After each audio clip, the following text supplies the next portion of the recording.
Okay, my air compressor lives in the attic of my historic garage. Kind of a nice convenience to not take up the floor space, but it does make it a little difficult to see, and I always have projects going on. I'm installing a dust collection system for my woodworking up here, so we'll have to get around that. But anyways, here's the compressor. It's a Puma industrial two-stage compressor.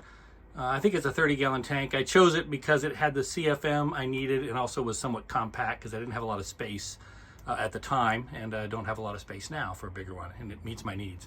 I think it runs 10 CFM continuous. Anyway, it meets all my needs for any kind of spray paint or paint spraying, and certainly my media blasting, which is primary use. So the condenser, so we're basically you just got an automotive AC condenser that takes the hot air out of the secondary compression cylinder, which heats the air, tremendously from the compressive action. Air comes out of there at about 235 degrees Fahrenheit.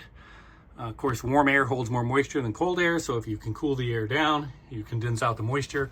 So by running it through an air conditioning condenser, basically just a radiator, the air comes out of that radiator basically at room temperature, about 80 degrees. That drop in temperature causes the vast majority of moisture to condense out, where it collects in this moisture separator right here that's before the tank, and that's on a remote drain system that I can drain it from downstairs. So anyways, let me show you how it went together. Unfortunately, I can't get real good video of the condenser itself, but you can see it right here.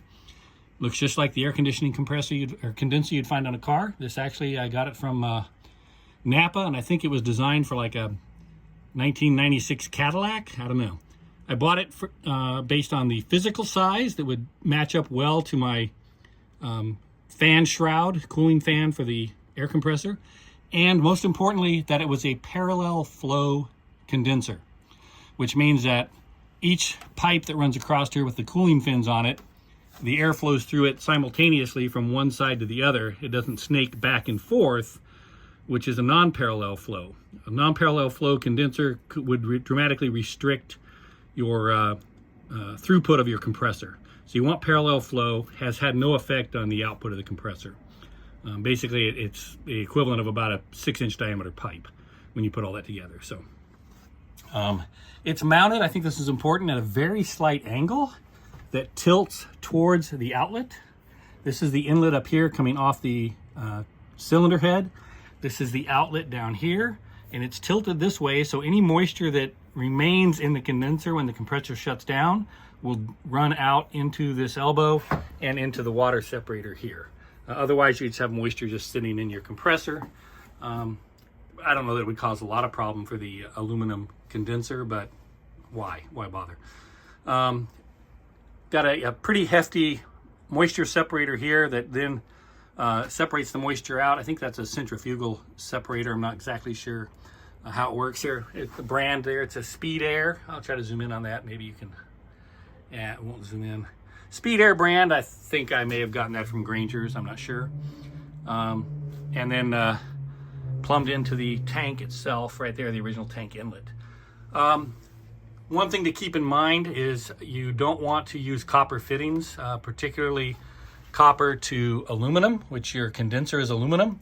It took a lot of work to find stainless or brass fittings. Stainless is the best choice between aluminum and stainless. Aluminum to copper, high galvanic corrosion, your copper will fail or your aluminum will fail prematurely. So look up a galvanic corrosion chart. This is not complicated, just search galvanic corrosion chart.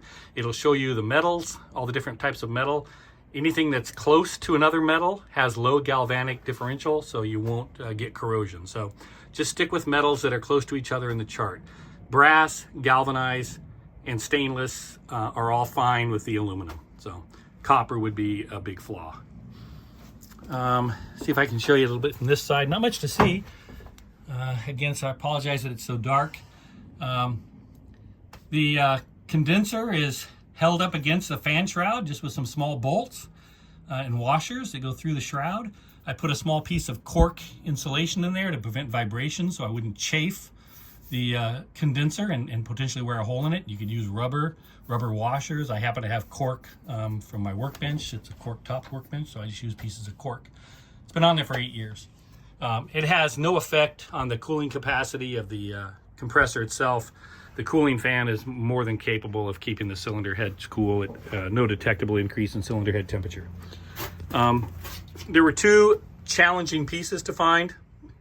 This braided stainless steel hose with the right size fittings was a challenge. I just didn't trust a straight rubber hose. This is high pressure air, 150 to 175 psi coming off of here. And I needed a flexible hose just because of the orientation of all the parts and not having stress on these fittings. And that cost about $70. If you could avoid that, you're gonna save a lot of money. The condenser was not expensive. It was like 60 or 70 bucks. That was 8 years ago. Today it's probably 120, right? So that was a difficult piece, or expensive piece.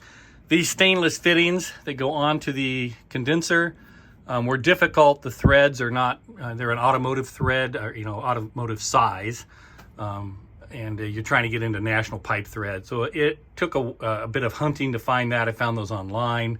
It was hit and miss. I had a few that didn't fit, but I eventually got the right parts there.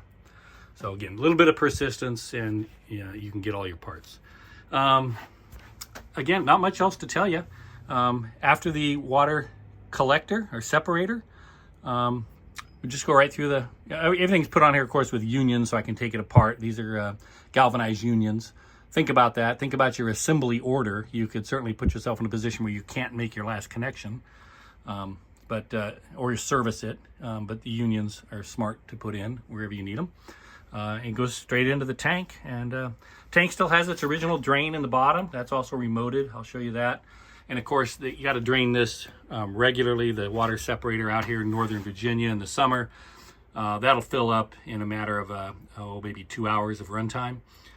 So you want to drain that. I looked at an electronic drain, didn't really find one I liked, so a manual drain works fine for me. I just drained it prior to each use, and that's it. So other than that, it's all straight up factory, no other changes.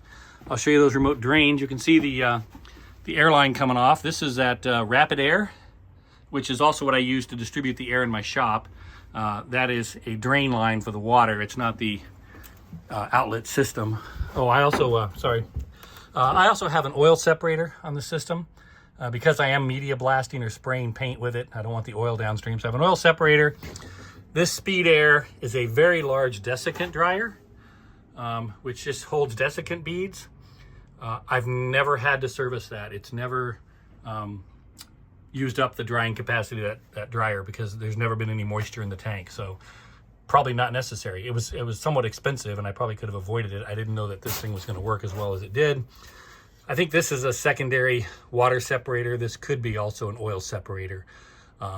It's not necessary. It just so happened I had it, and it made the connection that I needed here at the time.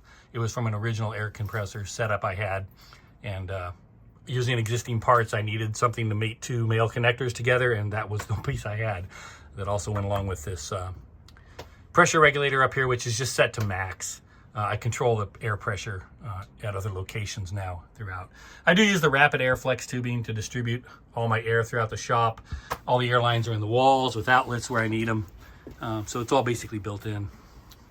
We'll go back down. I'll show you the remote drains. They're not really part of the compressor condenser per se, but if you end up remoting it, it did take me a while to figure out what would work.